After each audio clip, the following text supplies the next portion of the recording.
Assalamualaikum warahmatullahi wabarakatuh. Halo sahabat Healthy Herbal, kembali lagi bersama saya di channel Healthy Herbal. Pada kesempatan kali ini saya akan mencoba untuk membuat resep obat batuk dari daun karu. Tapi sebelumnya, bagi sahabat Healthy Herbal yang belum mensubscribe channel ini, jangan lupa untuk mengklik tombol subscribe yang ada di bawah dan nyalakan lonceng notifikasinya supaya bisa terus update video terbaru dari channel ini. Dan bagi yang men-share video ini, saya doakan supaya dimurahkan rezekinya, amin ya robbal alamin. Baiklah sahabat Healthy Herbal, tumbuhan karuk sendiri merupakan jenis tanaman yang banyak tumbuh liar di hutan dan pekarangan. Bahkan kerap juga dijadikan tanaman hias baik di pekarangan maupun dalam pot. Bagian tanaman yang dimanfaatkan sebagai obat herbal adalah daun dan akarnya. Buah dan daun karuk mengandung saponin, polifenol, dan flavonoid. Kandungan karuk lainnya yaitu kalsium, kalium, magnesium, karoten, niacin, vitamin B1, B2, dan C. Baiklah sahabat Healthy Herbal, tidak harus menunggu lama lagi dan terus tonton video ini sampai habis. Dan inilah langkah-langkahnya cara bagaimana membuat obat herbal untuk batuk dari daun karu. Check this out.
Itulah langkah-langkahnya yang bisa kita lakukan untuk membuat resep obat batuk herbal dari daun karu.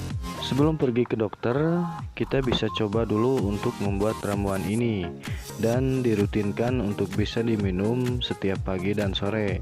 Dan rasakan khasiatnya, batuk Anda akan hilang dan kita tidak harus pergi ke dokter.